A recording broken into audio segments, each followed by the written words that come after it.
Breakfast Call. First and foremost news from Southeast Asia.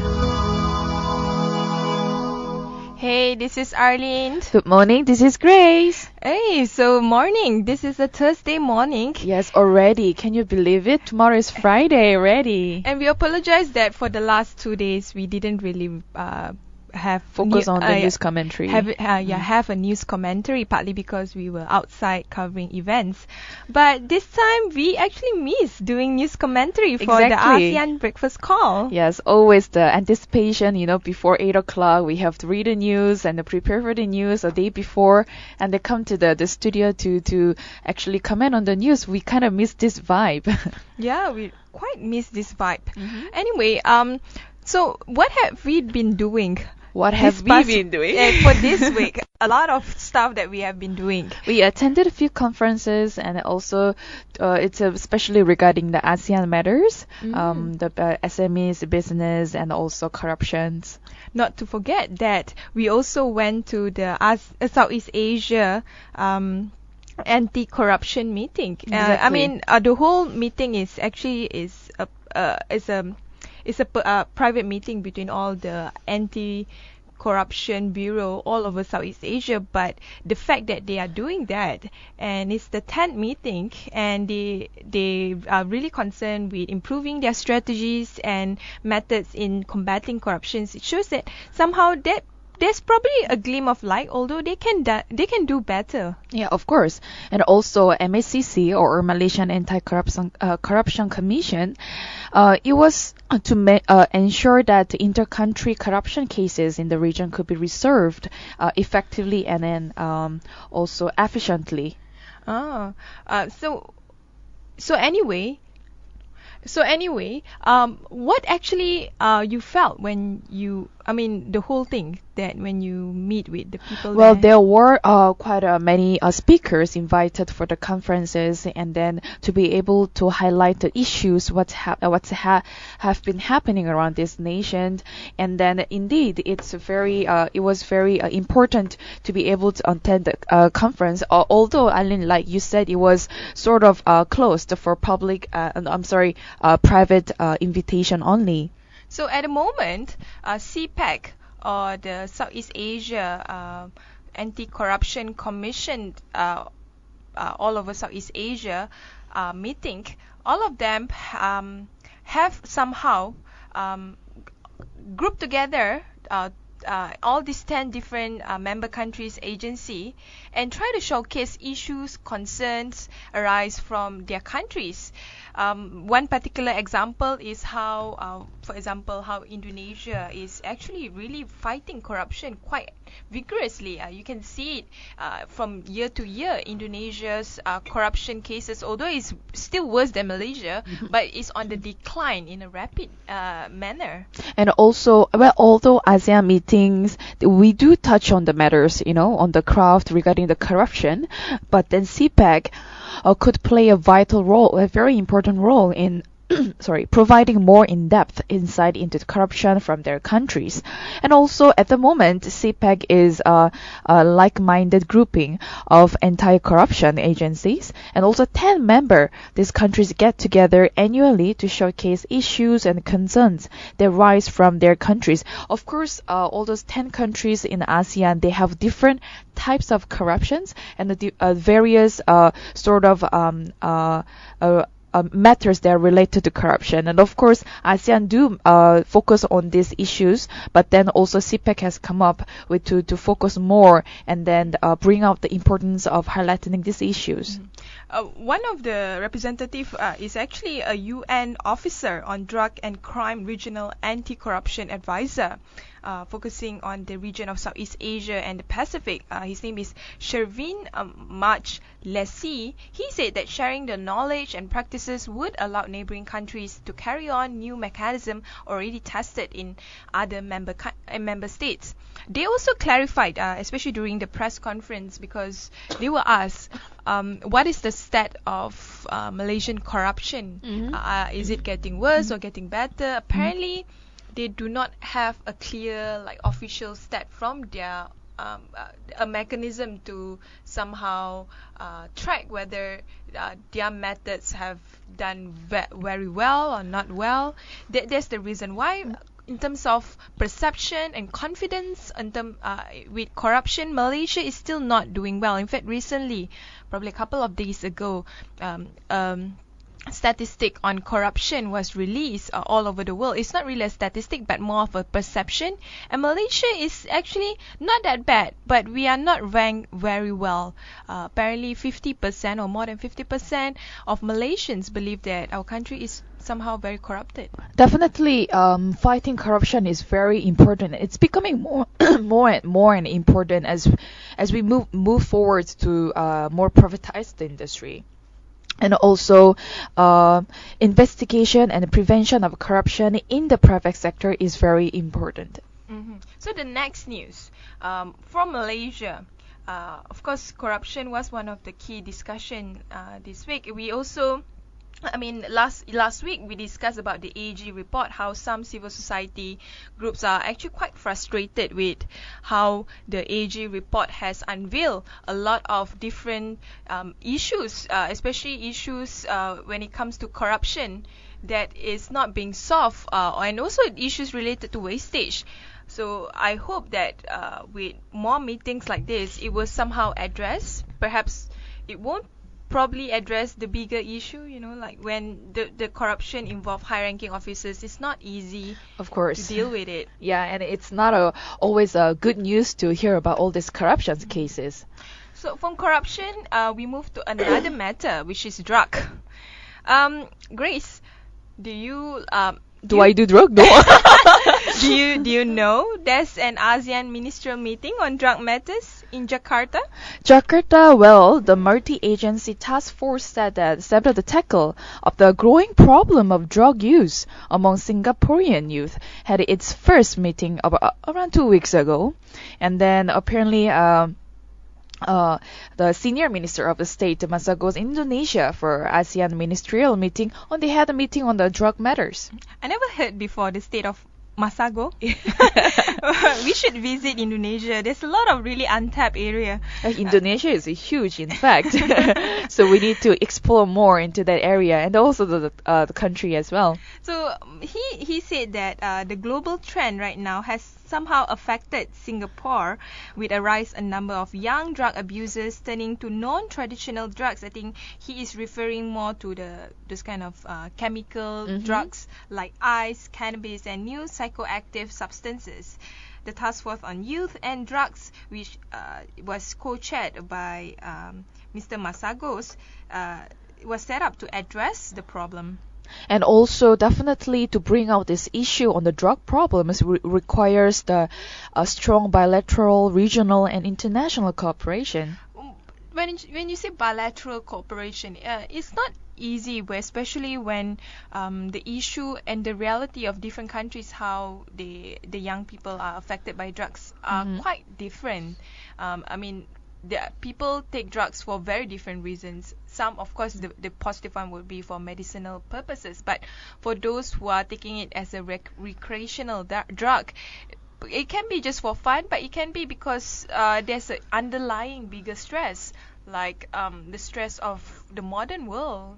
It's quite stressful. And also, and at the same time, we did comment on this drug issues in Malaysia, in our nation, before a few weeks ago, saying that there are number of students who actually do make money out of selling drugs in Malaysia, and then they mainly do because of the pressure from the peers and the friends. They were introduced to try these drugs, and after they tried it, then they realized that they can actually sell those drugs. So it was highlighted in Malaysia before, and until now the issue is never stopping. It doesn't seem to stop. It won't stop in a way.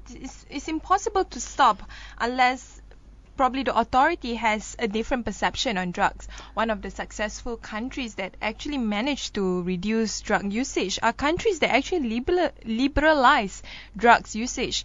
For example, I think all of us know that in Holland it's actually quite okay. It's actually legal for you to take certain drugs. Well, for Amsterdam is recreational purposes. one of the place that taking drug is actually legal in the region as well.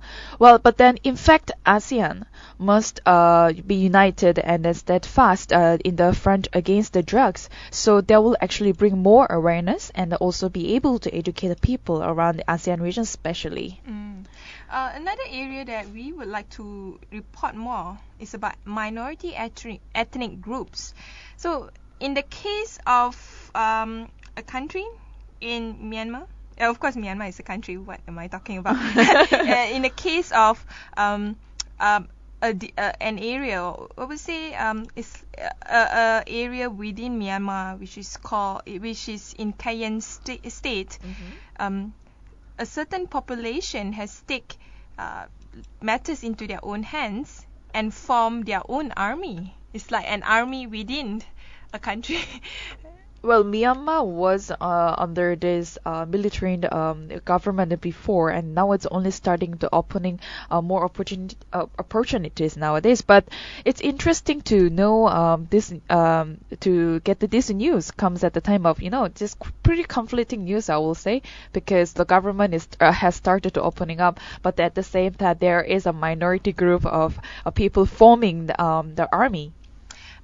The reason why we want to highlight this because we all know that when it comes to the Karen movement, the separatist group within Myanmar, they want their own self-independent state, but they are not getting it. So they have been fighting for quite a long while, it's like in decades. But for this time, it seems like they already formed their own army, meaning that it's like a little state within a huge state in Myanmar. And also, the government, my Myanmar government, has not yet reacted to this announcement, and it's not they have not reacted publicly, and also the member of the government have made it clear to the country it should only have one army only. Yeah. And besides, the Myanmar's defense forces with the government is seeking to disarm ethnic groups and rejecting the idea of a federal force. And another area that I want to highlight about the Federal Union Army of FUA, it will be under the supervision of the United Nationalities Federation Council of UNFC, an umbrella group that has trying to negotiate a nationwide ceasefire between ethnic minorities and Myanmar's. Definitely. Military. I mean, crucial government player in these negotiations with the ethnic groups needs to respond to the questions whether Myanmar military should actively seek to incorporate the military personnel from the all ethnic groups or not. In fact, it seems like the Karen National Union recently told the media about the need for ethnic minority groups to coordinate with the government armed forces to establish a federal army, a process that he said will take time. It will take time because Myanmar has always been a very decentralized when it comes to their loyalty, their allegiance. A lot of them identify themselves with their ethnic group first before identifying themselves as a Myanmar. And it's just like Malaysia. It's just like Malaysia, but Yeah. it's fair enough because considering that Myanmar is so huge and the process of nationalism has not taken place that well because of the fightings between different separatist group. Another area that we want to highlight extensively is when it comes to the issue of ASEAN. All right. So maybe you can share more with us about U.S. view on Indonesia U.S. views and Indonesia, ASEAN. yes, Indonesia and ASEAN as a major foreign policy focus, meaning that U.S. is aiming to commit more to cooperating with the ASEAN member nations, especially Indonesia, by stepping up the infrastructure development and the funding assistance, along with the improving people-to-people relations. Well, in fact, Indonesia is a pretty huge country, and then because of the geographical factor, the infrastructure there is not up to the standard. So it's good to hear that U.S. is aiming to commit more to develop this infrastructure matters. So Apparently, U.S. President Barack Obama is happy with President Jokowi and regarding U.S. commitment to strengthening relations with Indonesia, mentioning Obama's invitation to Jokowi to visit the U.S. in the future. So you can see that relationship between U.S. and Indonesia is getting stronger because U.S. is definitely wanting Indonesia to be part of their groupings, and when I say groupings, it will be the TPPA. Indonesia has openly rejected TPPA, saying that they will choose RCEP instead. So yeah, a lot of work that US needs to do to somehow influence Indonesia to come to their own territory. Definitely, and also much of what we are going to do in our foreign policy focuses on the goal to support ASEAN success and also to provide the technical assistance to ASEAN itself, providing the hundreds of millions of in the grant assistance to support the Southeast Asian nations to fulfill their goals in fighting poverty and so on. But then this is very general comments and very positive. But the Indonesia itself, the country has many issues, not only infrastructure, but when it comes to maritime, the security itself also. And that, in fact, the Jokowi did mention that he will strengthen the maritime security. So, because it's the borderline, it actually meets the Malaysian, the sea border as well.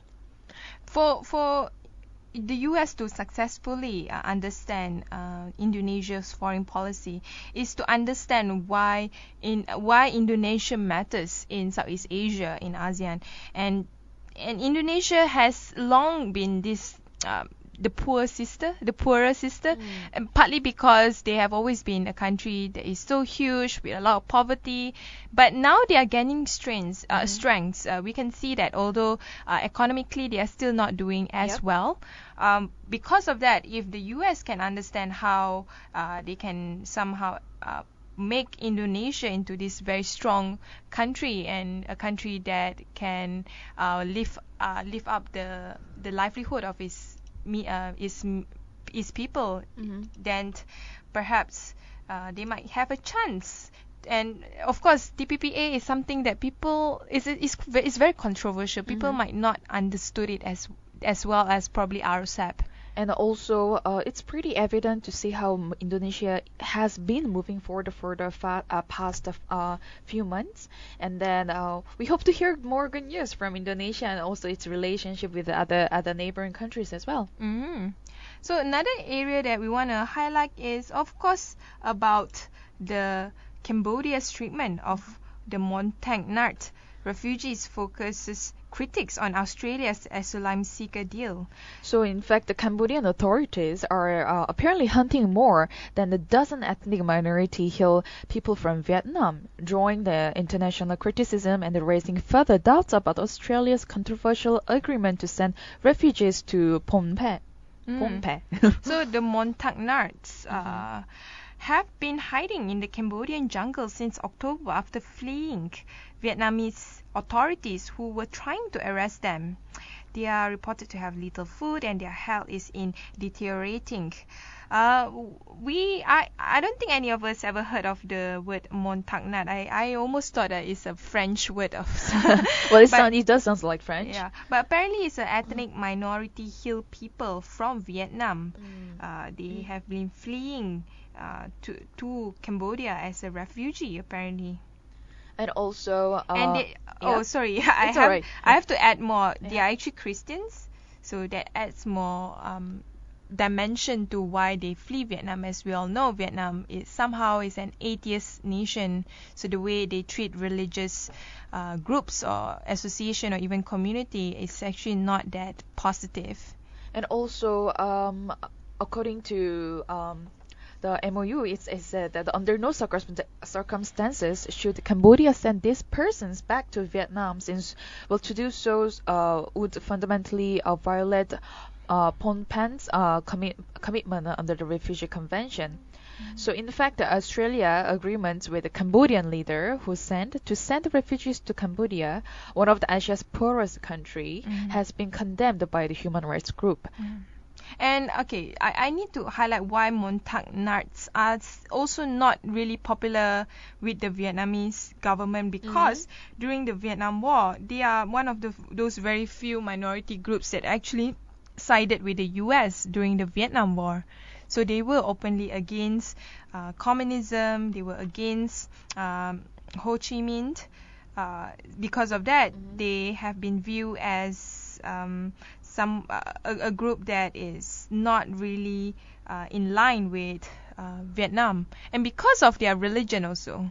And it's sad because you would assume that religion is the cause of many wars. Definitely. But then you give the example of Vietnam, which is an atheist country, and the way they treat religious groups is similar to certain countries which are religious, treat minorities that are not in line with the core ideology or core religious ideology of the country. So it's not really the problem of religion here. If you look at the example of Vietnam, it's a problem of not being given the freedom, especially religious freedom.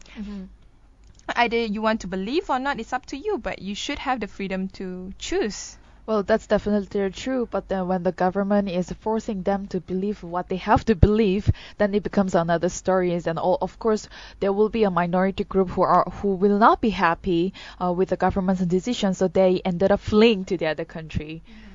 Anyway, that's all for our news today.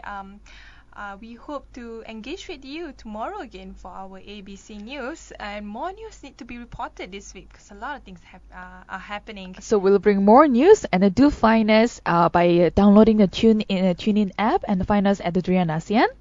And of course, for all of you who are Laos, who are from Laos, who are born in Laos, who identify themselves as a Laotian, happy National Day. Yes, happy National Day. It was 2 days ago, right? Yes. Okay, bye.